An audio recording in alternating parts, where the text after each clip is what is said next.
Well, thanks to Life with John Mayer, John's new Sirius XM channel, we have another live rewind where we get the entire professionally recorded audio of a performance of John's in the past, this time being the Ziggo Dome in Amsterdam on October 22nd, 2013, during the Born and Raised in Paradise Valley era. And this performance especially has a really brilliant performance of slow dancing in a burning room. And I thought it'd be really great to highlight this performance with the professionally recorded audio and go over all of the pedals that John is using, because there are some really great concepts in here in terms of John's use of overdrive, where we actually have some really great footage to match what John's doing, and I can kind of explain some of these concepts in detail. So we're going to go over the full performance here with, as I said, the professionally recorded audio. There's just something about this era that I know a lot of you guys love, myself included. The playing is absolutely phenomenal. Something about just seeing the 64 Sunburst Strat used a ton for a lot of songs every single night.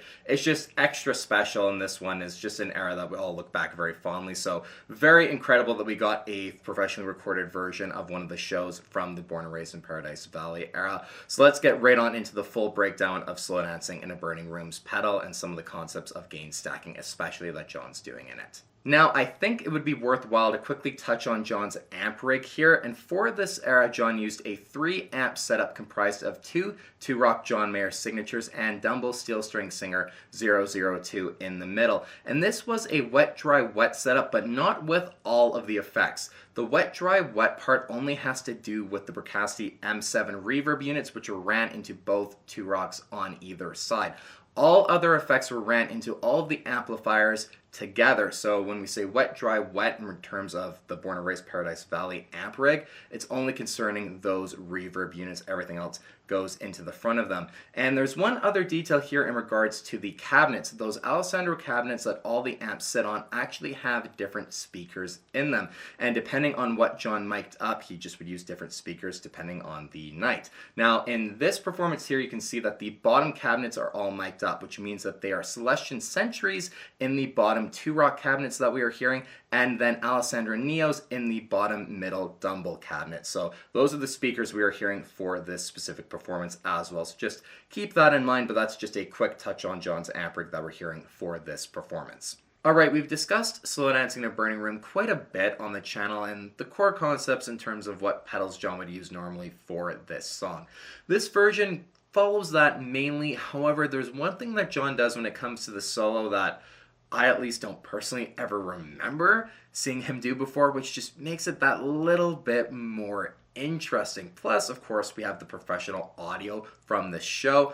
So what I'm going to do is pair that with the footage we have where it actually shows John's pedal board pretty clearly and him stepping on everything. We're going to go through the entire performance together, look at what he's stepping on, discuss it, and then I'll pair the footage with that pro audio so you guys get the best of both worlds, the footage and the best audio to go with everything.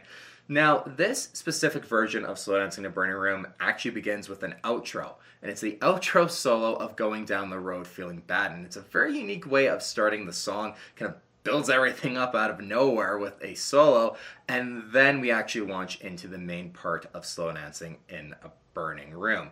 Now, I have really great footage of the performance of Slow Dancing in a Burning Room and the board, but not really anything of the very beginning of that Going Down the Road Feeling Bad outro solo, as well as the very start of Slow Dancing in a Burning Room, unfortunately. I think what everyone did is realize he's performing slow dancing and then turn their cameras on. That's what I think kind of happened in terms of what footage at least I've been able to dig up online.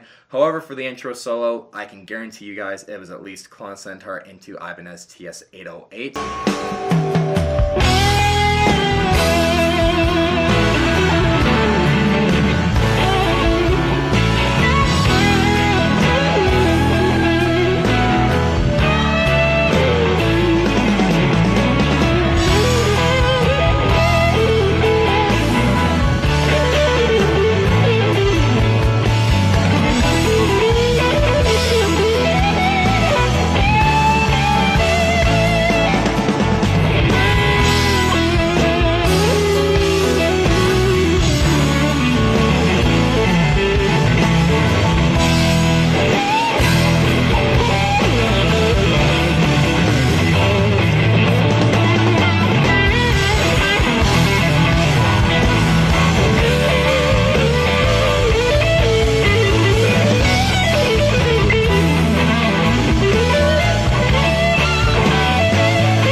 Keeley Katana boosting everything, but as far as the actual main riff of Slow Dancing in a Burning Room, that intro, it would be just clean guitar into amplifier. Then, through some of the blurry footage, as everyone's turning their cameras on, realizing Slow Dancing in a Burning Room is starting, you can see John walk up to his pedal board for the harmony section, and what he does is turns on the Keeley Katana to boost his signal in order to perform that harmony section. And what John does with this is something very similar to what he does, for example, during the sob rock era, where he would actually boost his signal with the harmony section with the Klon Centaur. However, before he started using the Klon Centaur in kind of the more recent tours, it would be the Keeley Katana that would be used to boost his signal for the harmony part.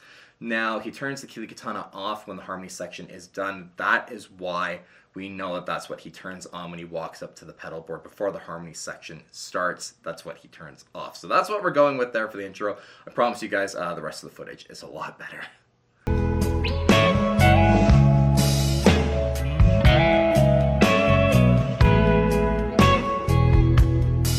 It's not a silly little moment. When it comes to the first chorus, John turns on the Pete Cornish TES Tape Echo Simulator, and that delay actually gets left on throughout the second verse and going into the second chorus. Delayed with Slow Dancing in a Burning Room is something we've also discussed on the channel before. Just going back again to the sob rock era, just because it's the most recent tour we've had where John performed with a full band. John would use both the Providence Chrono delay as well as the Providence Delay 80s for delay during performances of Slow Dancing in a Burning Room during that era as well. So delay is a concept that really we've seen John using quite a lot, all the way back, as you can see, at least since 2013 we have evidence of John experimenting with delays for Slow Dancing in a Burning Room, and this is just kind of an earlier look at how he would do it. Of course, the Pete Cornish TS and the Providence Delay 80s, as far as those kind of two pedals are concerned, do a very similar job and really the same kind of delay sound in terms of John's rig at least. Then, of course, when the first chorus ends, we go back to that harmony section and the Keeley Katana is added back on for the harmony, then turned off for that part. Let's take a look at that section and then we'll go talk about the main solo. We built too many false alarms. We're going down, and you can see it too. We're going down.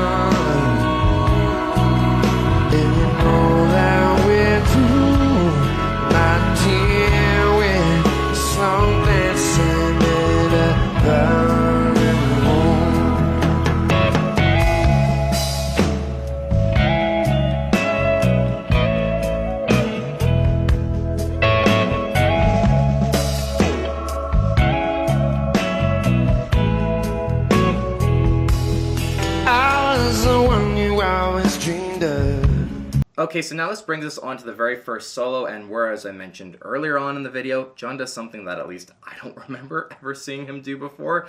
Now, as John prepares to launch into the first solo, he turns up the volume knob on his guitar, which is an important thing to note here, and he turns on the Klon Centaur. However, he doesn't turn on the Ibanez TS-808.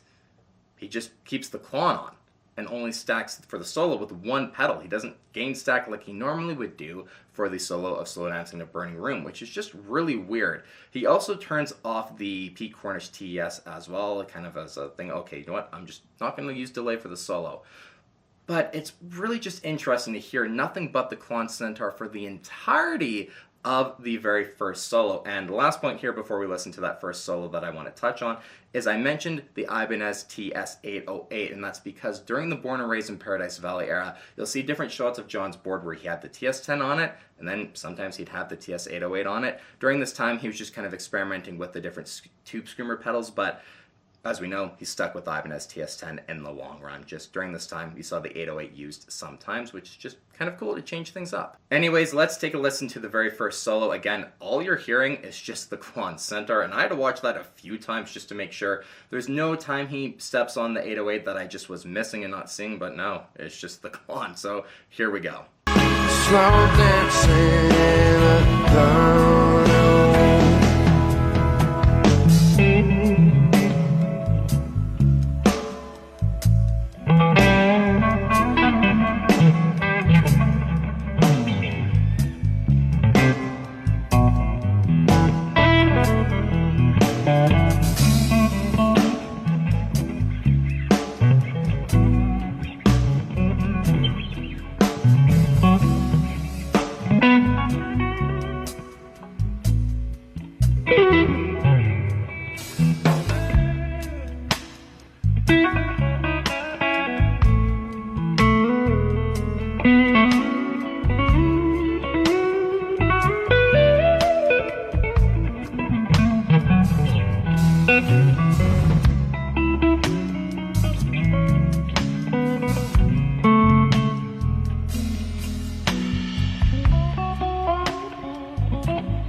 Okay, so the main solo ends, John turns off the Klon Centaur, and we go through the final chorus, and then John starts singing the part where he goes, "Don't you think we ought to know by now," as he prepares to launch into the outro solo. And this is where we get into the concept of gain stacking, which we talked a lot about on the channel. And this is a really great look at John utilizing not only the Klon Centaur into the tube screamer for the outro solo tone, but the Kili Katana as well. And we've talked about the Kili Katana and how John will utilize that stacking into the Klon Centaur and the Tube Screamer for those bigger outro solo tones to get more of a boost onto them. And this is just a really great look at John doing that, because there's not a lot of footage out there of John actually stacking on the Kili Katana and then the two overdrive pedals as well. So as John's singing the line, "Don't you think we ought to know by now," singing that part, he turns back on the Pete Cornish TES, which he leaves on for the entire outro solo, and then you'll see him turn on the Klon Centaur, the TS-808, as well as the Kili Katana, and then launches into just an incredible outro solo. I think for me personally, the solos of Slow Dancing to Burning Room during this era are consistently my favorite out of all the shows I've watched. The playing is always on fire, the tone is just always phenomenal. So again, as I mentioned before, getting the pro audio is really special. So let's watch John turning on all these pedals and then the outro solo. Don't you think we ought to know about that? Don't you think we should have learned some that? Don't you think we ought to know about that? Don't you think we should have learned some that? Don't you think we ought to know about that? Don't you think we ought to? Don't you think we ought to know about that? Don't you think we just should have let it go by now?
Thank you very much. And there you guys go. That concludes this breakdown of the gear John used for the live rewind from Amsterdam in 2013 for Slow Dancing in a Burning Room. This is always just one of my favorite songs to break down, and I think for you guys as well, it's one of your favorites to see me discuss as well. And the fact that we got just the pro audio and this really phenomenal footage of John stepping on the pedals is just the perfect combination to make a video like this. So if there are other performances from all of the other live rewinds that John's done at this point, because he's done a few of them now, that you want me to break down like this, please let me know in the comments down below which performance from which live rewind you'd like me to see make a video on, or if there's any other ones from this Ziggo Dome Amsterdam performance as well you'd like to see me try and dig up some footage from and make a video breaking it down as well. Let me know in the comments down below. As always, thank you so much for watching today's video. Take care, everyone, and we'll see you on the next one. Anyway, go ahead and click the subscribe button if you like what you see.